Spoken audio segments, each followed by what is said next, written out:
uma ideia. Só um momento. Professor Daniel, Querido tudo professor, certo? tudo jóia, graças a Deus. Bem-vindo a todos aí, é um prazer enorme estar aqui com vocês. Muito obrigado ao Rodolfo, muito obrigado à Associação Brasileira de Direito Civil, ao senhor pela oportunidade. E, e como o senhor disse aí, e com muita propriedade, a gente tem a enorme possibilidade de construir um diálogo nortista, eminentemente. Vamos Sim. falar desse momento à luz da possibilidade de debater duas pessoas que pensam no direito civil, no processo civil aqui na região norte do Brasil, para que a gente possa degustar. Para mim, desde já eu agradeço, é uma excepcional oportunidade e certamente esse diálogo será uma grande fonte de estudo, uma grande fonte de conhecimento, de sabedoria para mim. Bom, de pronto, muito obrigado, professor. Estou à sua disposição. Um beijo para sua Nada. terra linda. O Acre é maravilhoso. Eu tive a experiência desde muito jovem de conhecer Rio Branco e acho uma terra agradabilíssima, um clima sensacional. Em uma determinada parte do ano faz frio, coisa que aqui em Manaus a gente não pode Isso. pensar, né? Aqui a gente só tem uma única temperatura, que é o quente. E a chuva, e quente, mesmo assim. Rio Branco realmente é uma bela cidade. Eu sou Rio Branco de coração, sou cearense, né? E em relação a Manaus também é uma ótima cidade. Quente, Rapaz, então deu mas aqui certinho, porque eu também sou, gosto de eu estar. sou paraibano e de nascimento e amazonense de coração. Então aí o povo do Nordeste Do Nordeste vindo aqui do lado. auxiliando, contribuindo aí com essa região norte que é tão maravilhosa, não é, professor? Registrar a entrada de vários amigos aí, ex-alunos, colegas de profissão, o professor Marcos Paulo está na sala, a doutora Cláudia Sabino, minha esposa, que é conselheira federal aqui pela OAB do Acre, Que né, também está legal. participando da live. E queria fazer um agradecimento, né, uma lembrança ao professor Roger Aguiar, o nosso presidente da Academia Brasileira, ao Rodolfo Sampaio, né, amigo de longa data, e a professora Rose Giacomin, né, são os responsáveis aí por nos colocarem juntos aqui hoje, conversando um pouco sobre direito. Que legal, Bom, professor. a gente tem uma temática interessantíssima a abordar: direitos de personalidade, medidas coercitivas e prazos processuais, né, em face da pandemia. E é interessante porque já foi muito dito, é algo que está sendo muito debatido nas lives, principalmente, a forma pela qual esse fenômeno da Covid-19 ela atingiu o mundo jurídico, né? É uma doença que nos impõe um isolamento social, e isso, quando passou a repercutir junto aos órgãos que atuam com o Poder Judiciário e o próprio Poder Judiciário, isso começou a nos trazer uma série de consequências no âmbito dos nossos processos, né? E óbvio que a Covid ela afetou a vida do cidadão brasileiro em todas as suas dimensões. Nesse cenário, a nossa economia fortemente afetada, o que impôs o poder público implementar uma série de medidas, né? E essas medidas trouxeram repercussões em diversas searas, né? Nos trouxe repercussões na seara trabalhista, com as MPs 927 e 936, na seara tributária nem se fala, né? IOF veio a zero em certas operações, o IPI de produtos médicos também foi zerado, a alíquota, a postergação de recolhimento de tributos federais, só para a gente exemplificar, né? E o governo federal trouxe aquela lei-mãe, por assim dizer, que foi a 13.979, trazendo as medidas, né, de enfrentamento à Covid-19. E aí a gente, né, eu queria já ouvir do senhor, professor, o que você acha acerca das medidas trazidas pelo Poder Público Federal. Isso acabou sendo replicado, de uma certa forma, nos estados e municípios, né? E como é que como é que você vê algumas dessas medidas que foram implementadas, né, restritivas verdadeiramente, né? Como é que você vê isso frente ao direito de personalidade aí, né? Perfeito, professor. Obrigado pela oportunidade e obrigado pela deixa. Primeiro, a gente precisa assentar as características dos direitos de personalidade e precisa posicionar o nosso ouvinte, os acadêmicos, os nossos colegas advogados, ou aqueles que são concurseiros, aqueles que estão pretendendo o exame de ordem, que nós estamos em apertada síntese falando dos direitos de personalidade e os direitos de personalidade esses que são reconhecidos no nosso Código Civil de 2002, uma vez que não eram reconhecidos no Código Civil de 1916, em detrimento e em decorrência de um processo de constitucionalização do direito civil. E, portanto, quando falamos efetivamente do direito de personalidade, nós trazemos para dentro do Código Civil brasileiro as máximas de Reale, as máximas da eticidade, da sociabilidade, da operabilidade de um código, que se torna cada vez mais um código feito por pessoas para pessoas.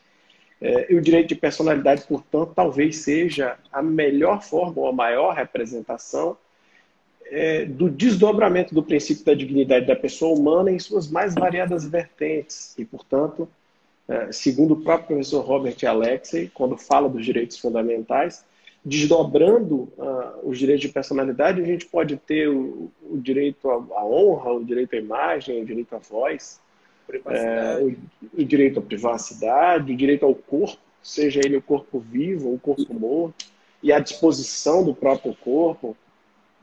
E, portanto, a gente precisa, assentando essas características, deixar absolutamente definido que nós estamos no direito, na seara do direito de personalidade, falando, acima de tudo, de um direito fundamental, professor. Porque esse direito fundamental ele é esculpido dentro do texto constitucional a partir do artigo 1º, inciso 3º, portanto, a dignidade da pessoa humana é um fundamento constitucional, e ele também está inserido lá no artigo 5º, para ser específico nos incisos 5 e no inciso 10, que falam especificamente sobre a utilização do direito ou sobre a concretude dos direitos de personalidade. Então, a gente está falando de tudo aquilo que cerca e que torna pessoal, individual, que torna único o sujeito, quando eu falo de direito de personalidade.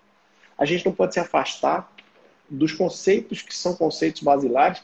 E aí, como diria meu grande amigo, o professor Pablo Stouza Gagliano, Pablito, por neurose de clareza, em homenagem a ele, a gente não pode se afastar dos requisitos que formam os tais direitos de personalidade.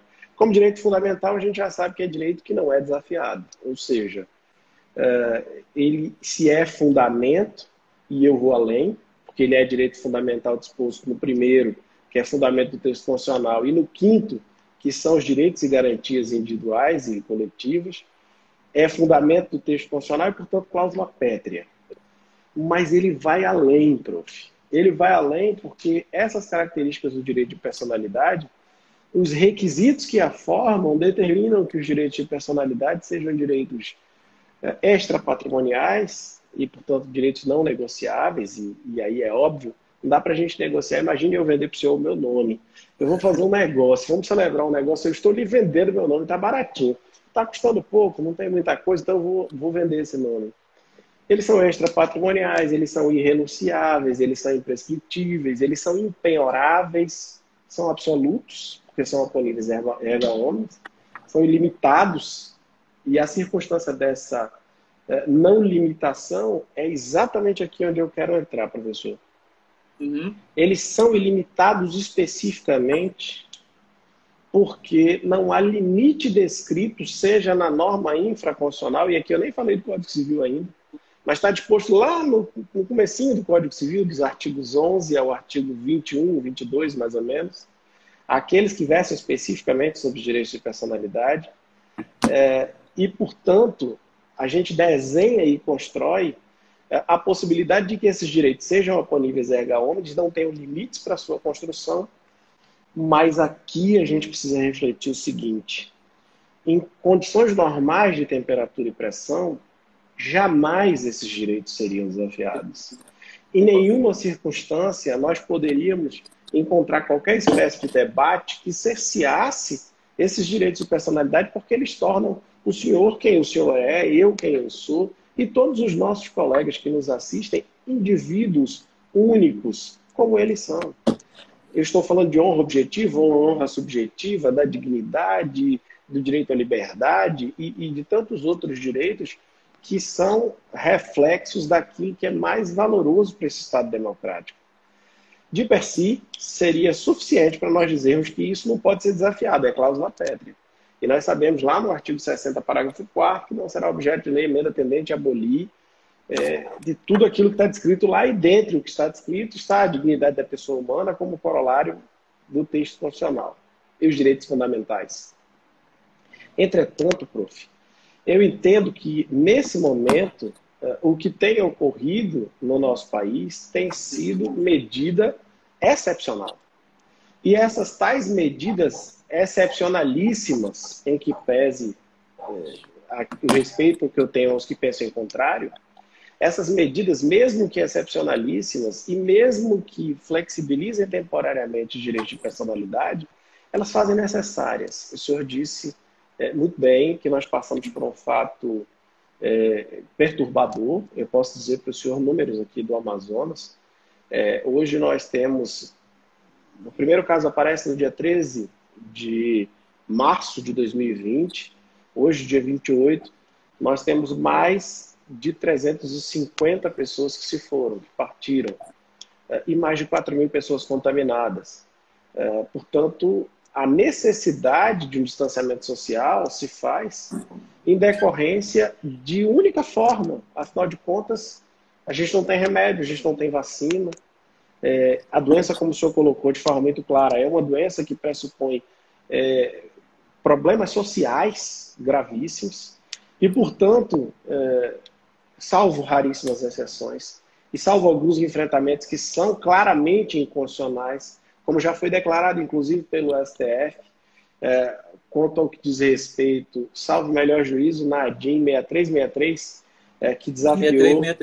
que desafiou agora a medida provisória 936, sobretudo no seu artigo 7, e havia sido concedido em sede decisão monocrática pelo ministro Lewandowski a possibilidade de que houvesse a necessidade de ratificação dos sindicatos para a homologação dos acordos isso, que são construídos. Então, salvo raríssimas exceções, e assim, óbvio que em uma circunstância como essa, você tem alguma espécie de ataque, e de ataque aos próprios direitos constitucionais, eu entendo, professor, assim como entendeu o STF, que mesmo os direitos de personalidade, mesmo esses direitos cujas barreiras são intransponíveis, nesse momento eles se tornam de possível flexibilização. Porque as medidas são tão desesperadoras e o interesse do cerceamento, por exemplo, do teu direito de ir e vir, da redução da amplitude que você possa vir a ter em uma circunstância normal, sim, são perfeitamente concebíveis em uma situação simples de que ou você toma essas medidas, e aqui as medidas são de pura preservação da vida, instituídas pelos governos federais, estaduais e municipais no âmbito da federação, ou a gente vai ter uma verdadeira calamidade pública, um estado de exceção completo, tendo em vista essa pandemia. Eu acho que na história da nossa civilização, nós falamos de pandemia pela última vez, pelo menos aqui no Amazonas, eu posso dizer com certeza, em 1918, 1919, quando falávamos da influenza, da gripe espanhola, que assolou também, dizimou a nossa população. Mas enfrentamos uma circunstância desesperadora, um momento triste, que possibilita, no mais das vezes, a flexibilização, mesmo que seja aquilo que a gente combate e defende, não ser possível flexibilizar, e alguns dos direitos de personalidade não são, mas o STF já tem entendido que, mesmo sendo direito fundamental, é um direito que não pode sofrer limitação efetiva, entretanto, ele não é absoluto plenamente. Portanto, eu preciso analisar o caso concreto e eu preciso interpretar se a circunstância do caso concreto me permite ou não desafiar mesmo essas cláusulas pétreas. E aí jamais reduzi-las, mas interpretá-las à oportunidade de conveniência da necessidade do que nós estamos vivendo. Eu acho que é mais ou menos por aí, professor. Efetivamente, até a mitigação das liberdades individuais, né? E a gente está vendo muito isso, principalmente no início dessa crise toda, em que a gente conseguiu visualizar em Fortaleza, teve uma situação de pessoas que foram fazer uma festa, um casal que veio da Espanha, do Rio de Janeiro, foi para o Guarujá e chegou a ficar isolado porque estava com sintomas, né? E as pessoas, em detrimento do uso ou do gozo irrestrito da sua liberdade, né, em alguns momentos simplesmente ignoravam o mal maior, né, que para muitos naquele momento não era tão grave, né, como se imaginava, mas em detrimento de estar exercendo o seu direito à liberdade, o seu direito de ir e vir, o seu direito de fazer aquilo que melhor lhe convier, ignorou no primeiro instante aquelas regras básicas que estavam sendo traçadas no primeiro instante e acarretou justamente em muitas situações, né, uma disseminação exagerada. Aconteceu na Itália, inclusive, naquele jogo de futebol, né? Aí disse que ali que foi o estopim. Foi o grande problema da Itália, né? Foi o grande problema. E veja, professor, situações em que as pessoas não estavam levando em consideração o bem maior da coletividade, né? Na verdade, a gente não consegue perceber, e esse é o momento que exacerba o individualismo social. A gente não consegue perceber e interpretar a circunstância com dados concretos, dados claros. Veja, a existência do vírus é um fato concreto. Não se pode trabalhar com qualquer espécie de hipótese que sugira a inexistência. E aí, aqui a gente faz... Eu tenho dois contrapontos para fazer que são bastante interessantes. Dada a minha ignorância de cabra lá da Paraíba, certa feita minha esposa pediu que eu fizesse acupuntura, e eu fui até o acupunturista muitos anos atrás, e quando cheguei ao acupunturista, já cheguei com aquele jeito nordestino de ser, dizendo: macho, é o seguinte, eu nem acredito muito nesse teu negócio de acupuntura não. E a resposta me foi absolutamente didática. O médico, com muita gentileza, disse: meu jovem, não é necessário que haja uma crença. Acreditando ou não acreditando, a acupuntura é feita inclusive em cavalos e cura.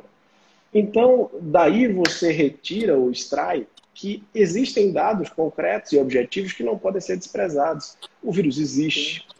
E das posturas que nós podemos adotar diante da existência desse vírus, duas delas são as mais rechaçadas, que é a negativa completa. Não, o vírus não existe, eu vou usar os meus direitos e garantias individuais e, portanto, os meus direitos de personalidade, exercê-los de forma plena e dane-se o mundo, ou eu vou me desesperar, eu vou ficar enlouquecido porque o mundo vai acabar, todo mundo vai morrer, então eu vou endoidar.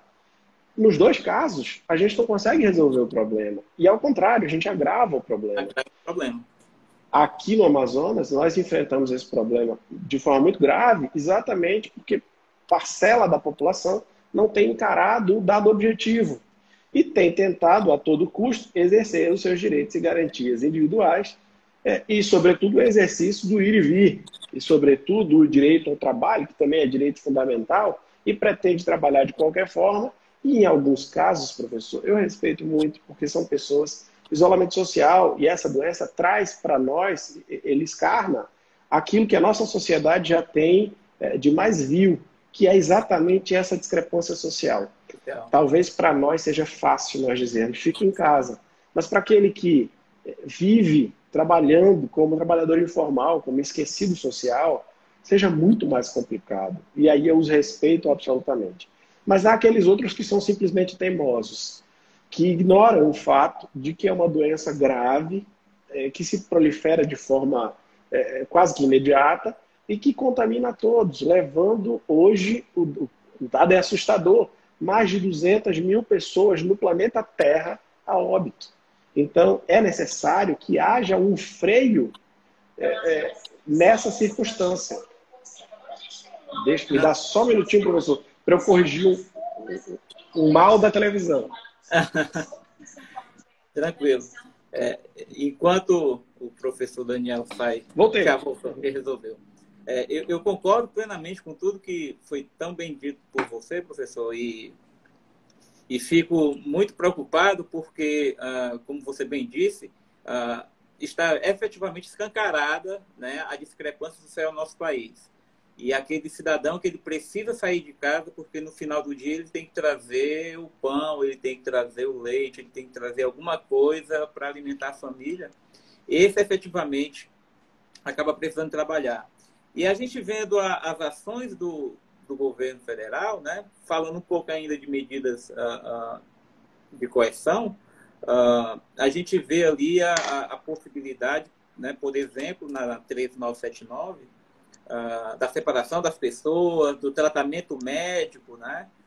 Outro dia até estavam me perguntando, mas e o artigo 15 do Código Civil, né, dos tratamentos compulsórios, né, que não poderia?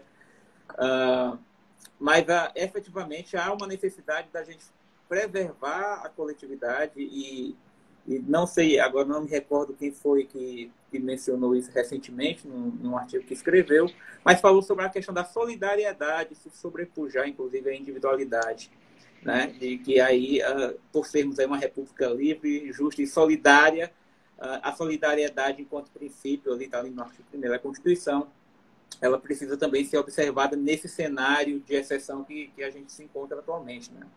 Professor, o senhor foi perfeito. Eu acho que as colocações nesse sentido, inclusive, elas suspendem a eficácia de uma norma recente. A Lei de Liberdade Econômica acaba de entrar em vigor no Brasil e ela atingiria diretamente a solidariedade ou a função social das relações obrigacionais. Mas veja, o impacto do Covid é tão grande que ela põe essa norma, que hoje é válida e vigente, em suspensão.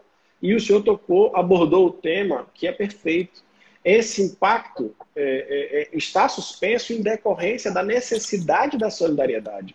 O direito do eu, nesse momento, que é um direito que precisa ser preservado, e, portanto, aqui estamos falando da personalidade, o eu posso, a meu nome, a minha imagem, o meu corpo, a minha voz, o meu direito de me exibir, o meu direito de me apresentar, ele precisa ser colocado temporariamente em salvaguarda e precisa ser trazido o direito do nós, a coletividade precisa ser respeitada, porque em que pese que o senhor seja jovem e que tenha um histórico de atleta, o senhor não pode levar ou ser vetor dessa doença para as pessoas mais fragilizadas, para aquelas pessoas que podem sofrer a versão mais trágica desse mal. E, portanto, há um grande discurso e um eco para nós que pensamos o direito civil, que pensamos o processo civil, há um grande discurso patrimonialista.